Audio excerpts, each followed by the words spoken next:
আমার নাম জাহানারা আক্তার প্রমি। আসলে আমি একজন জার্নালিস্ট। আমি আপনার ভাই মায়ান খানের উত্তরা আবাসন প্রজেক্ট নিয়ে নিউজ করেছিলাম। নিউজটা ভুয়া ছিল, কিন্তু আমি সেটা জানতাম না। এখন সব সত্যটা সামনে এসেছে।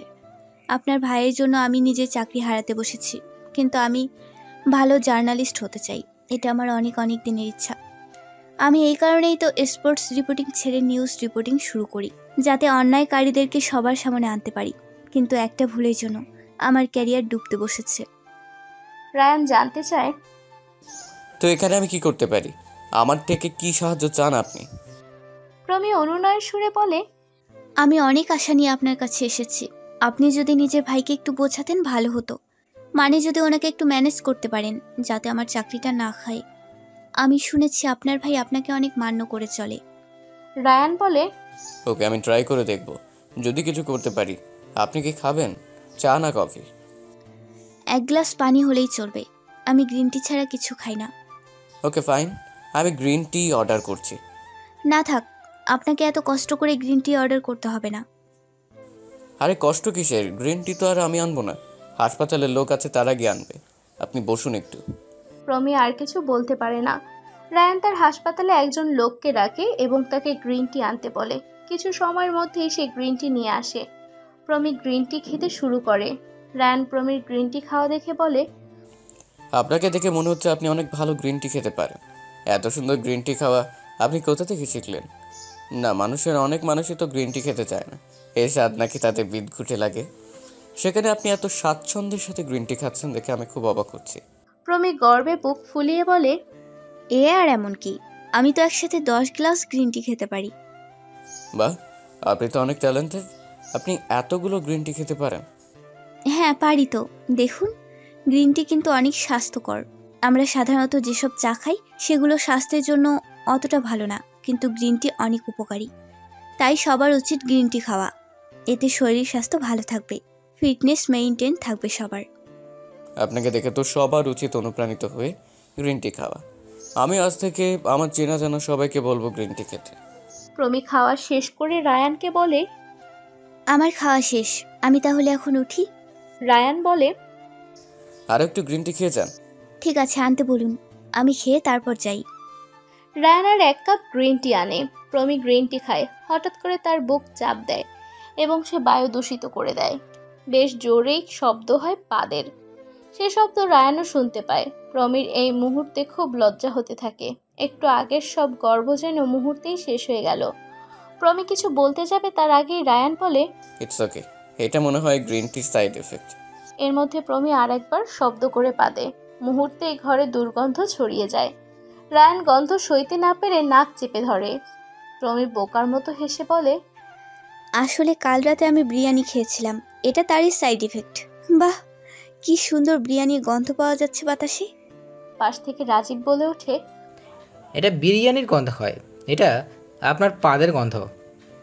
প্রমি বড় বড় চোখ করে রাজীবের দিকে তাকায়। রাজীব চোখ সরিয়ে নেয় প্রমির দিক থেকে। এর মধ্যে প্রমি আরও একবার ঠাস করে পাদে। এবার আর লজ্জায় বসে থাকতে পারে না সে। এক প্রকার দৌড়ে রায়ানের কেবিন থেকে বেরিয়ে যায়। রায়ান প্রমির এরকম অবস্থা দেখে হো হো করে হাসতে থাকে।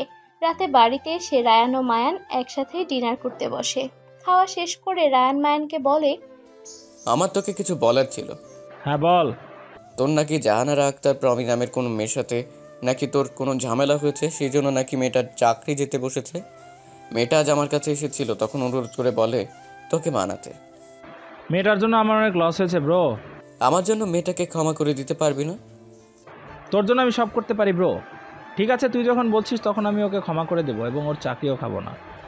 রায়ান খুশি হয়। এরপর সে প্রমির কথায় ভাবতে থাকে। কিছু তো একটা আছে মেয়েটার জন্য, যার কারণে সে তাকে ভুলতে পারছে না। প্রমি আজকে একটা নিউজ রিপোর্টিং করে ফিরছিল। পথিমধ্যে তাদের ভাড়া করা গাড়ি খারাপ হয়ে যায়। তখন সে কোনো উপায় না পেয়ে রাজীবকে একটা ক্যাব ভাড়া করে পাঠিয়ে দেয়। প্রমি রাস্তার পাশে একটি চাইনিজ রেস্টুরেন্টে প্রবেশ করে। সে ভাবে, অনেক দিন থেকে ভালো মন্দ কিছু খাই না, আজ একটু খেয়ে নেই, ভালোই হবে। যেই ভাবা সেই কাজ। প্রমির রেস্টুরেন্টে প্রবেশ করে এবং বেছে বেছে একটি টেবিলে গিয়ে বসে। সেই টেবিলের মাথার ওপরেই ফ্যান ছিল। প্রমি তারপর কিছু অর্ডার করতে যাবে, তখনই দেখতে পায় রায়ানও সেই রেস্টুরেন্টে প্রবেশ করছে। রায়ানকে দেখে প্রমি এক প্রকার ছুটে যায় তার কাছে। রায়ানের কাছে গিয়ে বলে, আপনার সাথে আবার দেখা হয়ে খুব খুশি হলাম মিস্টার রায়ান। আপনাকে ধন্যবাদ জানানো বাকি ছিল, কেননা শুধুমাত্র আপনার জন্যই আমার ক্যারিয়ার বেঁচে গেল। না হলে আমি তো ভেবেই নিয়েছিলাম যে সব বোধহয় শেষই হয়ে গেল, আমার ক্যারিয়ার, আমার লাইফ, এভরিথিং। রায়ান একটু ভাব নিয়ে বলে, এটা তেমন কিছু না, আমারও ভালো লেগেছে আপনার উপকার করে। প্রমি মৃদু হেসে বলে, আমি তো এখানে খেতে এসেছিলাম, আর এখন ভাগ্যক্রমে আপনিও যখন এসেই পড়েছেন, তাহলে চলুন আজকে আমি আপনাকে ট্রিট দেই, যদি আপনি রাজি থাকেন আর কি। রায়ান বলে, রাজি কেন থাকবো না? আপনি যদি ট্রিট দিতে চান তাহলে আমিও ট্রিট নিতে রাজি। শুধু একটাই রিকোয়েস্ট, একটু হেলদি ফুড অর্ডার করবেন। আমি বেশি অয়েলি ফুড আবার খেতে পারি না। প্রমি বলে ওঠে, এই নিয়ে টেনশন করার দরকার নেই, আপনার যা পছন্দ অর্ডার করুন, বিল আমি পে করব। তা কি করে হয়? আপনি যখন আমায় ট্রিট দেবেন তখন নিজে পছন্দ করে দিন, সেটা বেটার হবে। প্রমি কিছুক্ষণ ভেবে বলে, ওয়েল, আপনি যদি রাজি থাকেন তাহলে চিকেন ফ্রাই আর ফ্রাইড রাইস খান। এগুলো oily food, but I think একদিন খেলে এমন কোনো ক্ষতি হবে না। যদি আপনি রাজি থাকেন তো আমি অর্ডার করি। রায়ান কিছু সময় ভেবে বলে, ঠিক আছে, চলুন বসি। আপনি যা চান তাই খাবো না হয়। দুজনে একসাথে বসে খাওয়া দাওয়া করে নেয়। খাওয়ার সময় রায়ান এবং প্রমি অনেকবার লুকিয়ে লুকিয়ে একে অপরকে দেখে। দুজনেরই তো লাভ অ্যাট ফার্স্ট সাইট হয়ে গেছিল, কিন্তু তারা কেউ কাউকে কিছু বলার সাহস পাচ্ছিল না। দুজনের মধ্যে এই জড়তা কাটানোর উদ্যোগ রায়ানই নেয়। সে বলে ওঠে, আপনার ফেসবুক, ইনস্টাগ্রাম, হোয়াটসঅ্যাপ কিছু নেই? আমার সবই আছে। আমি কি আপনার হোয়াটসঅ্যাপ নাম্বার পেতে পারি? হ্যাঁ, এই নিন, 018। এটা আমার হোয়াটসঅ্যাপ নাম্বার। রায়ান মুচকি হাসে। দুজনে খাওয়া দাওয়া শেষ করে। রায়ানের একটি জরুরি অপারেশন আছে, এজন্য সে বেরিয়ে যায়। কিন্তু যাওয়ার আগে প্রমিকে বলে যায়, খুব শীঘ্রই হয়তো আমাদের সাথে দেখা হবে। কয়েক মাস পর রায়ান এবং প্রমির মধ্যে নিয়মিত ফোনে কথা হয়। তাদের সম্পর্ক এক অনন্য উচ্চতায় পৌঁছে গেছে। দুজনেই দুজনের সাথে কথা বলতে বলতে একে অপরের প্রেমে পড়ে গেছে, কিন্তু কেউই কাউকে কিছু বলতে পারছে না, যার কারণে তাদের মধ্যে নর্মাল কথাবার্তা বেশি কিছু এগোয়নি এখনো অবধি।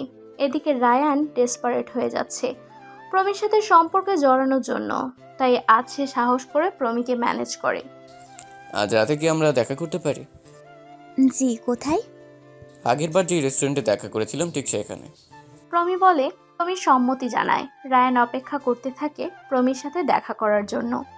অবশেষে সেই শুভ সময় এসেই যায়, মানে এখন প্রমির সাথে রায়ানের সাক্ষাৎ হয় সেই রেস্টুরেন্টে। প্রমি এসে রায়ানকে জিজ্ঞাসা করে, হঠাৎ আমাকে এখানে ডাকলেন যে? কোনো কিছু কি বলতে চান? রায়ান কিভাবে কি বলবে কিছু বুঝে উঠতে পারছিল না। এর আগে কোনো মেয়েকে সে প্রপোজ করেনি, সে এসবে অভ্যস্তই নয়, তাই তার মধ্যে অনেক সংকোচ কাজ করছিল। কিছু সময় নিয়ে রায়ান তার পকেট থেকে একটা ডায়মন্ড রিং বের করে এবং প্রমির হাতে সেটা পরিয়ে দেয়। চোখ বন্ধ করে বলে, I love you Promi, I love you. Will you be my girlfriend? প্রমির হার্ট দ্রুত বিট হতে থাকে। সবটা যেন তার কাছে স্বপ্নের মতো লাগছিল, কারণ সে তো নিজেও রায়ানকে পছন্দ করত, কিন্তু কখনো নিজের পছন্দের কথা বলতে পারেনি। আজ যখন রায়ান নিজে থেকে তাকে প্রপোজ করছে, তখন সে বাকরুদ্ধ হয়ে গেছে। হ্যাঁ বা না কিছুই বলতে পারছে না। যদিও মৌনতাকে সম্মতির লক্ষণ হিসেবে ধরা হয়, কিন্তু রায়ান বুঝলো উল্টোটা। সে প্রমিকে চুপ করতে থাকতে দেখে মনে হয় সে তো রায়ানকে পছন্দই করে না, তাই রায়ান উঠে চলে যেতে নেয়। তখনই প্রমি তার হাত আটকে ধরে বলে, প্লিজ যাবেন না, আমিও আপনাকে লাইক করি। I love you too. রায়ানের মুখে হাসি ফুটে ওঠে। সে তো এটাই শুনতে চেয়েছিল। নিজের আবেগ নিয়ন্ত্রণ করতে না পেরে রায়ান বলতে ওঠে, তার মানে আজ থেকে আমরা গার্লফ্রেন্ড বয়ফ্রেন্ড, তাই তো? প্রমি দ্বিমত করার সুযোগ পায় না। শুরু হয় তাদের রিলেশন। মায়ান কদিন থেকে লক্ষ্য করছে রায়ান অনেক বদলে গেছে। সে মুচকি মুচকি হাসে, কারোর সাথে যেন কথা বলায় ব্যস্ত থাকে সারাদিন। মায়ান একদিন রায়ানকে জিজ্ঞাসা করেই ফেলে, আচ্ছা ব্রো, তুই সত্যি করে বল তো, তুই কি প্রেম করছিস? রায়ান মাথা নাড়িয়ে হ্যাঁ বলে, যার অর্থ সে প্রেম করছে।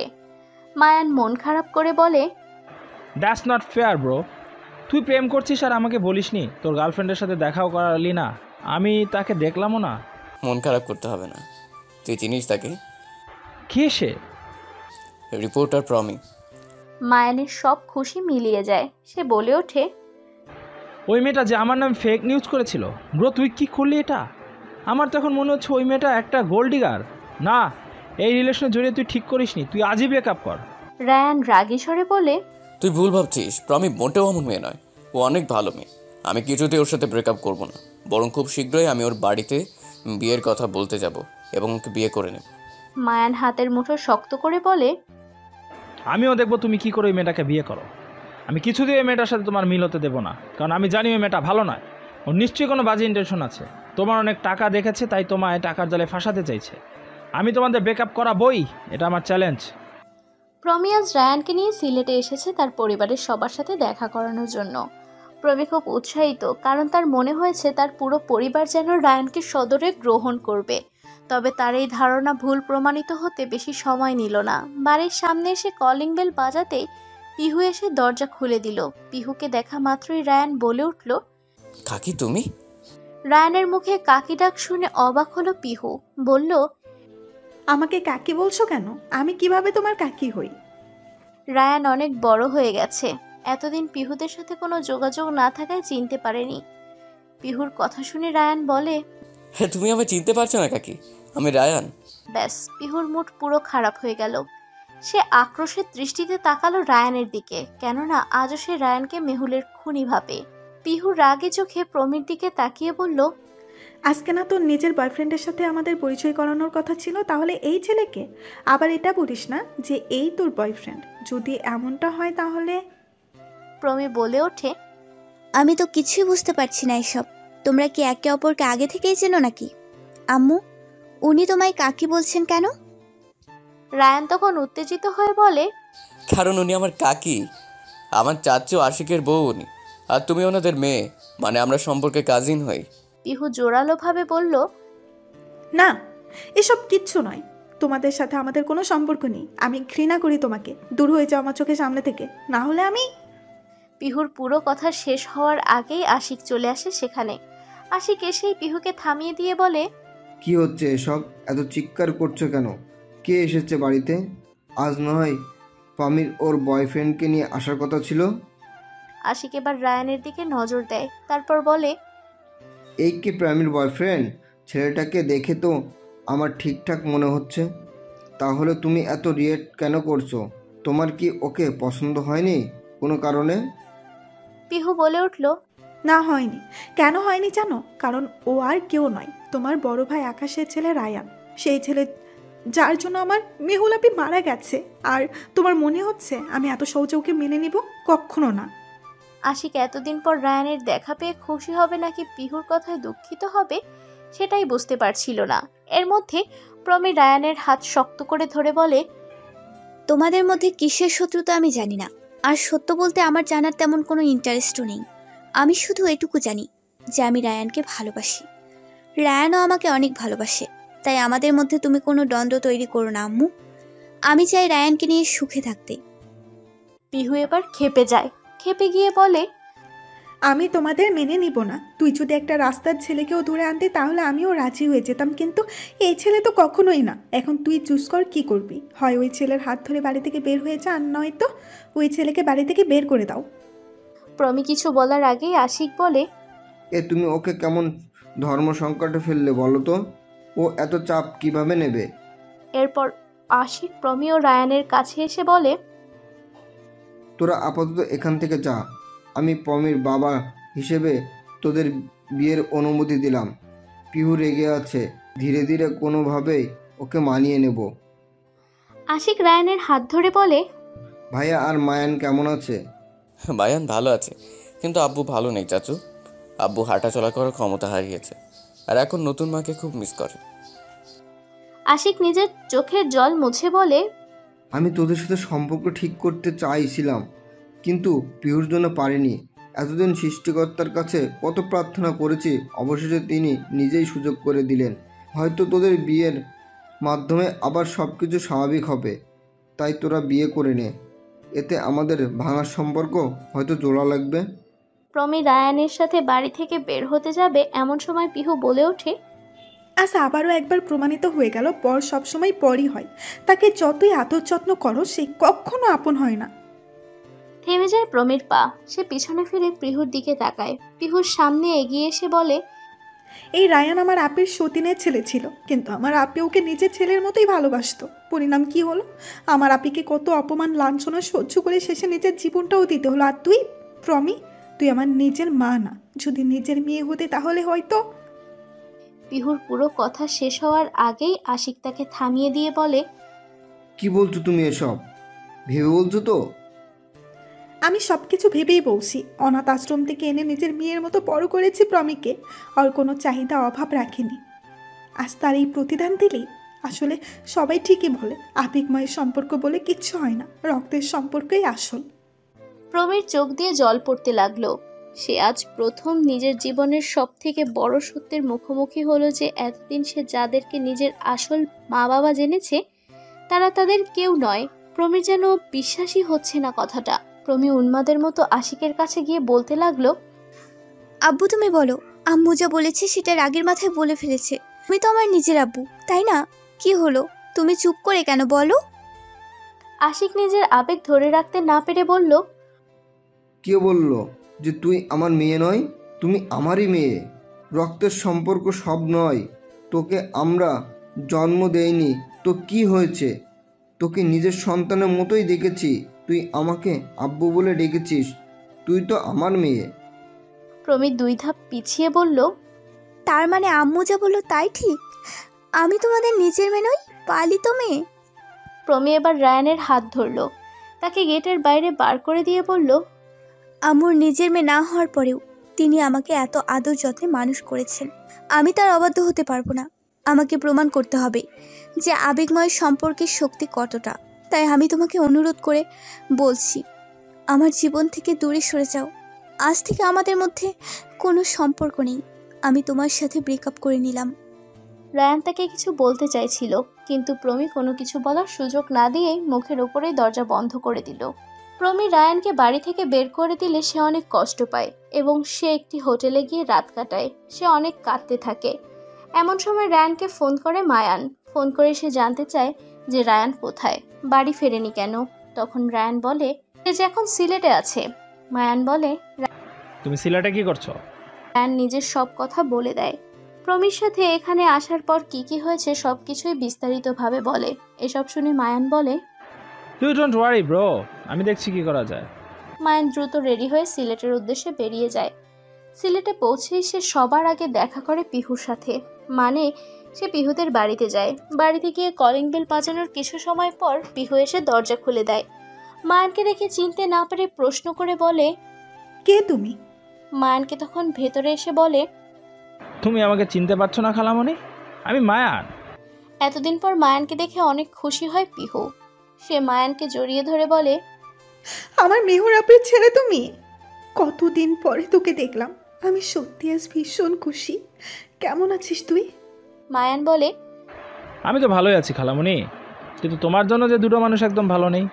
রায়ান ভাইয়া আর তোমার মেয়ে প্রমি একে অপরকে ভালোবাসে, কিন্তু শুধুমাত্র তোমার জন্য তারা এক হতে পারছে না। তুমি প্লিজ ওদের মধ্যে আর দেয়াল হয়ে থেকো না, ওদের এক হতে দাও। পিহু কিছু বলবে কিছু বলতে পারছিল না। তার মনের মধ্যে বিভিন্ন চিন্তা ঘুরপাক খাচ্ছিল। কিছু মুহূর্ত চুপ থেকে পিহু বলে, তুই কিভাবে পাচ্ছিস সেটা বলতে? ওই রায়নের জন্য আমার মেহুর আপে মারা গেছে। ও আমার আপের খুনি, আর আমি ওর হাতে নিজের মেয়েকে তুলে দেব? কখনো না। মায়ান বলে ওঠে, তুমি ভুল করছো খালামণি। রায়ান ভাইয়া কোনোভাবেই মায়ের মৃত্যুর জন্য দায়ী নয়, বরঞ্চ তাকে বাঁচানোর জন্যই কিন্তু আম্মু নিজের জীবন দিয়েছিল। তুমি হয়তো ব্যাপারটা বুঝছো, কিন্তু তবুও না বুঝে থাকার চেষ্টা করছো। এটা ঠিক নয়। জানো, তোমার মতো আমিও প্রথমে ওদের সম্পর্ক মেনে নেইনি, কারণ আমার মনে হয়েছে প্রমি রায়ান ভাইয়ার জন্য ঠিক নয়। কিন্তু প্রমির প্রতি রায়ান ভাইয়ার সত্যিকারের ভালোবাসা দেখে আমি আর তাদের মধ্যে বাধা হয়ে থাকতে পারিনি। পিহু আর কিছু বলল না।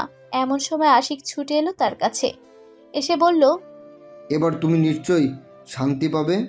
তোমার জন্যই তো সব কিছু হয়ে গেল। পিহু কিছু বুঝতে না পেরে প্রশ্ন করলো, কি বলতে চাইছোটা কি তুমি? আমার জন্য কি শেষ হলো? আশিক কাঁদতে কাঁদতে বলে, পিহু অনেকগুলো ঘুমের ওষুধ খেয়ে সুইসাইড করার ট্রাই করেছে। পিহু থমকে যায়। নড়াচড়া করার সব শক্তি যেন সে হারিয়ে ফেলে। যেই মেয়েটাকে এতগুলো দিন নিজের মেয়ের মতো মানুষ করলো, তারা যে এত বড় ক্ষতি হতে চলেছে পিহুর জন্য, এটা ভাবা কষ্টকর। পিহু মন খারাপ করে সোফায় বসে পড়ল। এর মধ্যে মায়ান আশিককে নিজের পরিচয় দিল এবং তারা দুজনে মিলে প্রমিকে হাসপাতালে নিয়ে গেল। পিহু ঠাই বসে রাখলো সোফায় আর ভাবতে লাগলো তার জন্য সবকিছু কি সত্যিই শেষ হয়ে গেল নাকি। রায়ান, মায়ান এবং আশিক হতাশ হয়ে বসে আছে হাসপাতালে। প্রমির চিকিৎসা চলছে, ডাক্তার এখনো কিছু বলেনি। প্রমির অবস্থা আশঙ্কাজনক। এভাবে কিছু সময় অতিবাহিত হলে ডাক্তার বলে পেশেন্ট একেবারে আশঙ্কামুক্ত। আশা করি কয়েক ঘন্টার মধ্যে উনি নিজে জ্ঞান ফিরে পাবেন ইনশাআল্লাহ। ডাক্তারের কথায় সবাই ভরসা পায়। কয়েক ঘন্টার মধ্যে প্রমির জ্ঞান ফিরে আসে। জ্ঞান ফিরতেই সবার আগে সে রায়ানের সাথে কথা বলতে চায়। রায়ানের সাথে কিছু সময় নিয়ে কথা বলে প্রমি। রায়ান বলে, এটা তুমি কি করতে যাচ্ছিলে প্রমি? জানো আমি কত ভয় পেয়ে গিয়েছিলাম। তোমার কিছু হয়ে গেলে আমার কি হতো একবার ভেবে দেখেছো? আর কখনো এরকম ছেলে মানুষই করবে না একদম। প্রমি শান্ত গলায় বলে, আমি তোমাকে কষ্ট দিয়ে নিজেও অনেক কষ্টে ছিলাম। নিজেকে ক্ষমা করতে পারিনি আমি। ভেবেছি তোমাকে অনেক বড় কষ্ট দিয়ে ফেলেছি। আর এই কষ্ট থেকে মুক্তি হওয়ার জন্যই আমি আত্মহত্যা করার চেষ্টা করি। রায়ান প্রমিকে জড়িয়ে ধরে বলে, এবার সব কিছু ঠিকই হবে। আমাদের আর কেউ আলাদা করতে পারবে না, দেখে নিও তুমি। প্রমি মৃদু হাসে রায়ানের কথা শুনে। এরপর সবকিছু ঠিকঠাক ছিল, কিন্তু হঠাৎ পিহুর আগমনে ঘটে হাসপাতালে। পিহুকে দেখে আশিক ভীষণ পরিমাণে রেগে যায়। রেগে গিয়ে বলে, কি করতে এখানে এসেছো তুমি? প্রেমের এই অবস্থার পরেও কি তোমার শান্তি হয়নি? ও বুঝি আরো খারাপ করতে চাও? আমি নিজের সব ভুল বুঝতে পেরেছি। আমি এখন অনুতপ্ত। প্লিজ তুমি একটিবার প্রমির সাথে আমার দেখা করিয়ে দাও। একদম না, তুমি চলে যাও এখান থেকে। এর মাঝে মায়ান বলে, যদিও আমার তোমাদের মধ্যে কথা বলা উচিত হবে না, তবে আমার মনে হয় যেহেতু মানুষ মাত্রই হয়, আর এই ভুল ধরে বসে থাকলে তো আর আমাদের চলবে না। আমাদের ক্ষমা করে দেওয়া উচিত। তুমি খালামণিকে ক্ষমা করে দাও। আশিক বলে, আজ ওর জন্য যদি প্রেমের কিছু হয়ে যেত তাহলে? হয়নি তো? আশিক আর আপত্তি করতে পারে না, পিহুকে প্রমির কাছে যেতে দেয়। প্রমির রুমে এসে পিহু বলে, আমাকে ক্ষমা করে দিস প্রমি। তোকে অনেক কষ্ট দিয়েছি, কিন্তু এখন নিজের ভুল বুঝেছি। রায়ান, তোমার কাছেও ক্ষমা চাইছি। আমি এবার আর তোমাদের মাঝে বাধা হব না, বরঞ্চ তোমাদের এক করে দেব। রায়ান ও প্রমি ক্ষমা করে দেয় পিহুকে। সবকিছু স্বাভাবিক হয়ে গেছে। আজকে প্রমির সাথে রায়ানের বিয়ে। এই উপলক্ষে সবাই অনেক আনন্দে ব্যস্ত, কারণ আজ বাড়িতে অনেক খুশির একটি দিন। সকলের মনে খুশির হাওয়া বইছে। প্রমিকে বউয়ের সাজে সাজানো হয়েছে, তাই অনেক বেশি সুন্দর লাগছে। লাল গাউন পরে তাকে অনেক সুন্দর লাগছে। রায়ানও লাল শেরওয়ানি পরেছে। অবশেষে কাজী ডেকে আনা হয়, কবুল বলে একে অপরের সাথে চিরকালের মতো বন্ধন জড়িয়ে যায় তারা। আবেগ দিয়ে তৈরি হয় আরেকটি সম্পর্ক। এই গল্প শুরু থেকেই বিভিন্ন আবেগময় সম্পর্কের সাক্ষী হয়েছে। রায়ান, মেহুল, প্রমি, পিহু, আশিক, এখন প্রমি রায়ান।